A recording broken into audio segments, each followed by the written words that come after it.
Why is it muted?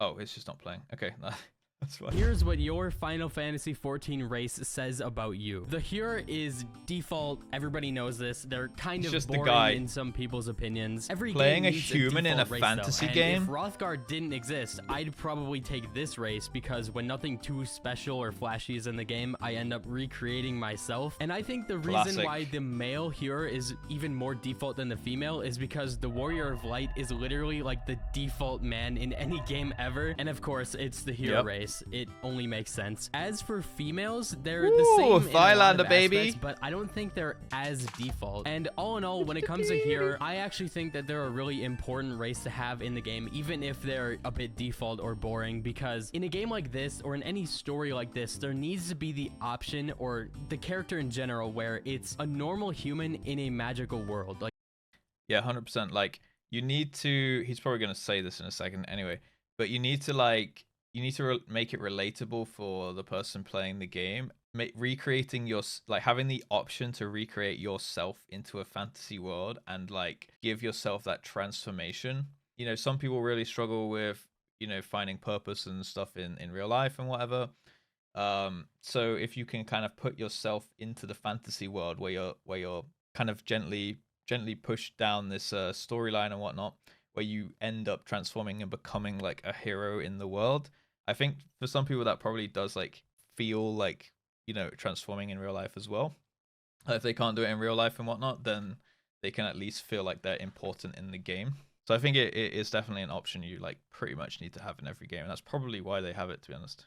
Let's see what he has. He's probably going to say everything I just said, but that's a really important thing to have in a game like this. And that's why I can't dunk on here too much, because this race is necessary for the game. I actually feel like 100%. heroes are more invested in this story than many other players, because more that's often why they than also not, make if the you're hero playing characters this race, human you're as going to well. recreate yourself in some way. Oh, and real quick, statistically, 100% of you people watching are not subscribed to me, because I just made this channel. I'm at 0 subscribers. I plan on uploading a ton of content here. If you haven't yet, then please subscribe. Do your boy a favor, and let's go. I already have Elven, Heskin. on the other hand, Good videos. A bit interesting, so let's get it out of the way immediately. Giraffe. Okay, now that we got that out of the way, much like the name itself, Elizons are pretty elegant. Every game needs an elf variant if it's a mystical game like this one, and I personally think that despite being giraffes, they're a great fit for this game. All of their animations and voices and basically everything about them is extremely elegant, and it fits perfect with how the race is supposed to be in a game like this. Anytime I don't think I'll ever play Elizon. Also, I don't know if I've even seen any Elizon in the game. It surely has to be the least popular one, right? But the fuck's an Elizon? Elizon's mod check? Yeah, I don't think I've ever seen one in the game. Maybe on like day one when there's all those people there. I'm the one male Elizon in chat. Saltpeter. We need to see your Elizon, man. We got Lalafell. These little gremlins are either the nicest or most evil people to exist in this game. They're so cute! I've had instances where Lalafells literally chase me around, trying to kill me, metaphorically. But in more recent cases, no, they're trying I've to met hug one Lalafell you. who gave me a ton of gil and items without me even asking, and another one named Wubble Bubble who gave me tons of bubble chocolate. Literally the most wholesome thing I've ever experienced in this game. From my experience, female Lalafells are always the super wholesome.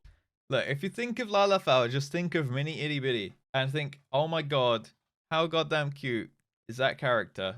There's just no way it's even capable of murder. Yeah, and they're very expressive in their emotes, yeah. They might have a cute exterior, but what are they trying to hide? I'm sure there are some evil Lalafells, like there was that one the other day on stream. You know when I was surrounded by like 10 Lalafells the other day? Like, there was like 8 or 9 of them being super cute. And then one of them was just in the back going... And I was a bit like, okay, well, that one, I'm probably going to keep my distance.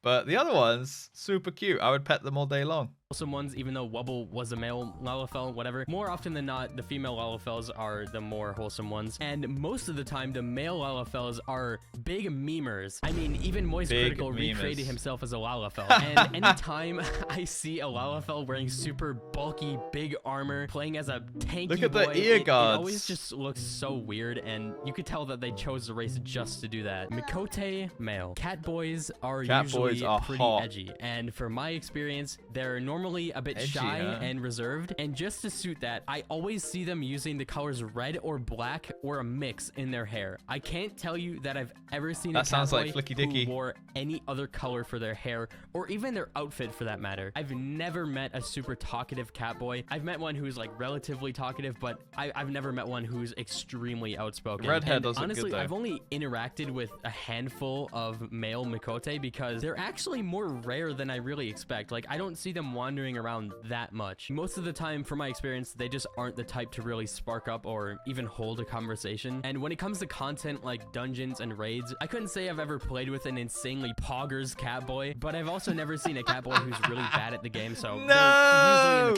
Yo, Catboys, you need to step up your game, man. Can we become poggers? Like, what? You guys need to become a little bit more poggers in your gameplay, it seems. Thrown under the bus, man. We need to... The Catboys are doing themselves a disservice. We need some Hrothgar players to reroll Catboy. Bring up the average a little bit, you know? They're too busy ERPing to learn about... I mean, to be fair, I can't shit on that, you know? They play a hot race, so... middle ground, but most of the time when I see a Catboy, he's wearing some type of flashy armor, so maybe there's actually more raider Catboys than I've seen. Miqo'te female. My best friend mains this race, so he's my main source of knowledge for this when it comes to somebody else's perspective, but from his experience, literally nobody ever approaches a female Miqo'te out of the blue. I thought that every player at some point randomly gets approached. Nah, you go for the bunny girls. But apparently that's not the case. Some cat girls I've ran into have also been pretty shy and reserved, but a lot of them have also been the complete opposite. Miqo'te is supposed to be a pretty flashy race, so it makes sense that a lot of them should be pretty extroverted. But I also know that they're apparently the most popular race for ERP, so I guess they've got that going for them. Why? I wonder why. I'm a Catboy, but I'm busy dying to tank busters because I press my buttons in casual content to ERP. Yeah, like, oh no, I've got my emote hotbar up. You just sat there going like, in the middle of the boss fight. Like, no, wrong hotbar. Bowing down, bending over, just like, oh fuck, I'm supposed to be using my defensives. Female Miqo'te come in a variety of colors, and I'm sure I've seen one with every style and every color of hair. They're also one of, if not the most popular choice for a character race in this game, so they by default have the most variety of any race that you're ever gonna see. Or bunny girls? Roegadyn male, the big boys of this game. Like, there's the big boy, but then these are the big boys. I considered choosing this as well, but they're a bit too big for my taste. Like, I don't like having a character model that is that big. They're actually a pretty rare race from what I've noticed, and I can only assume it's because wearing any type of armor on them takes up half of your screen.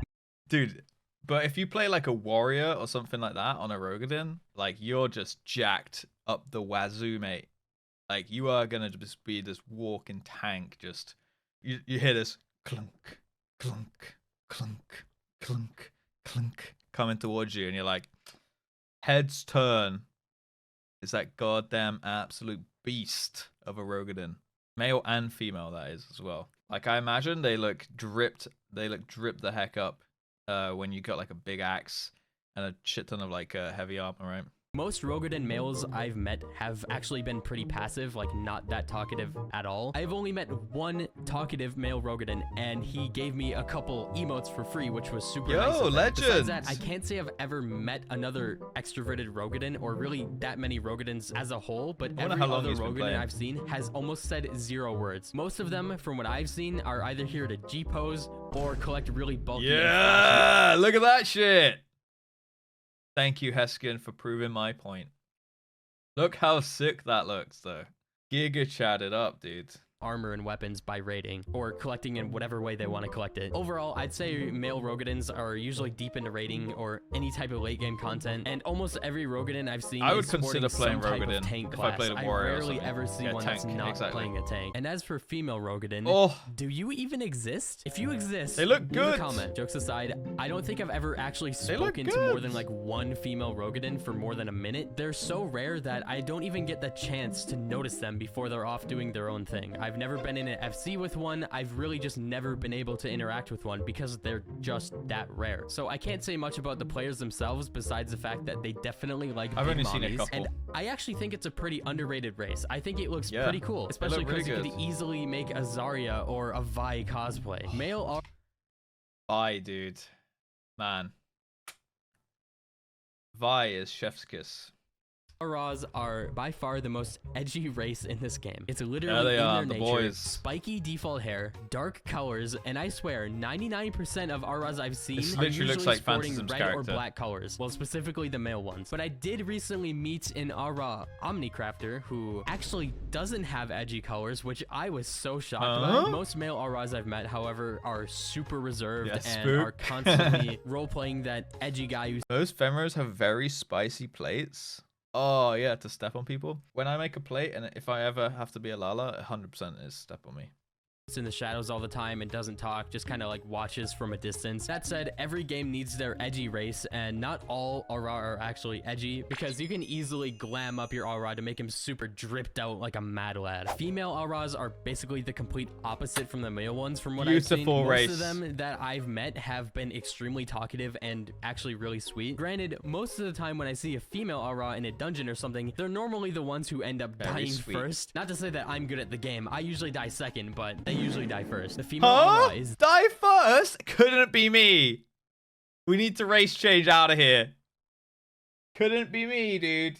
I've never died in this game, not even once. The most common race I see chilling around FC houses or hub areas, in general, just chilling. They are all over the place. Most times when I get a random DM I do be known AFK, to chill. It's actually a female Au Ra who passed me and wanted to say something nice to me. And yeah, overall, I think they're a pretty cool race. Now we have my race, the Hrothgar. I'm gonna be as unbiased as possible here. So I'm gonna start with the first thing everybody says in these types of videos. They're cracked. As somebody who always picks the race that stands out the most in games like this, I instantly knew that this was going to be the one that I picked. I like picking the most mythical race possible, and before Hrothgar was added, that wasn't even a choice. But as soon as I saw it, I was like, yep, that's when did they get added? I think every game needs a race like this where most of them are pretty normal, but then there's that one that is completely different. At first, Hrothgar were pretty rare, and they still are to an extent, but you can instantly tell what race you're looking at when you see one. Granted, most Hrothgar I run into are either wearing not any armor or are extremely flashy colors like pink, blue, or green, or even a mix of both. And when I do... Can Hrothgar wear helmets? Not helmets, but he's wearing glasses. Or can they wear helmets also? More than a bun. What about like an eye patch and stuff like that? Can a bunny wear an eye patch and like a set of glasses and stuff? Or can they literally just not put anything on their head? You see ones with darker colors like mine, they're normally wearing tons of armor. It's like the flashy raider version of the Hrothgar, and I swear, every single day I get a DM from a Hrothgar complimenting mine for looking good. Hrothgar are by far the most vocal race I've ever run across, and it might be due to me also being one, but they've also been some of the nicest players I've ever met in the game. And anytime I run into a Hrothgar in a dungeon or a raid, they never die. He said he was going to be unbiased. Yeah, they're like the most chatty, most awesome, the nicest. Yeah, just most generous, wholesome people in existence. Oh, also I play one, by the way.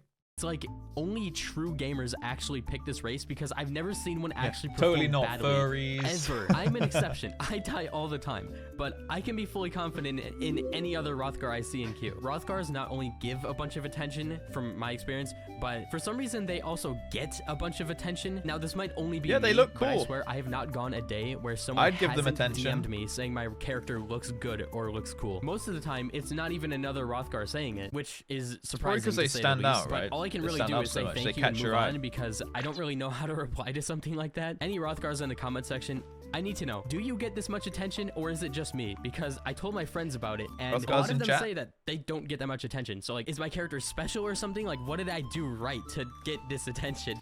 Heskin, it's just you little... It's just you, man. from random people. Male Viera are an extremely rare species, which makes sense because they're brand new. But from what I know, there is a 90% chance that the player behind the screen is a femboy in real life, or it's an alternate character. I haven't personally met a male Viera before, actually, which makes sense again because they're super new. But I can only imagine that they're at least a bit similar to the female Viera, in the sense that most female Vieras I've met have had at least one sexual thing to say per hour. I mean, have you seen their default outfits? They're Yo, you're making me regret not picking it now. Literally designed for it. All in all, most Viera I've seen have the been default outfit, nice, I was like, man, pretty vocal, but they really like make you want to pick it, you know? Horny. And that is one thing for certain. They are always horny. Every single female Viera I've met has been audibly horny at least once. But alright, that's gonna do it for my first video. If you enjoyed it, please drop a like. Horny. And statistically, every single person watching this video is not subscribed to me. I just want to mention that again. Statistically, subscribe, guys. 100% of you watching my videos are not subscribed because I have 0 subscribers. But yeah, I'll try to push out as much content as I can. If you enjoyed, yeah, slap a like, do all that. Hey, this was his first ever video. He was actually not lying. This is his first ever video. Imagine that being your first ever video. Absolute banger of a video. Go give it a like. In fact, actually, do this as well. Every time you want to help a content creator out on YouTube, okay, click share and then just click copy. You don't even need to go, like, even better if you post that link to your friends or whatever. But if you just click share and click copy, YouTube doesn't know what you do after that, right? So it just goes like, oh, well, they shared the video. Cool. And then it like boosts it.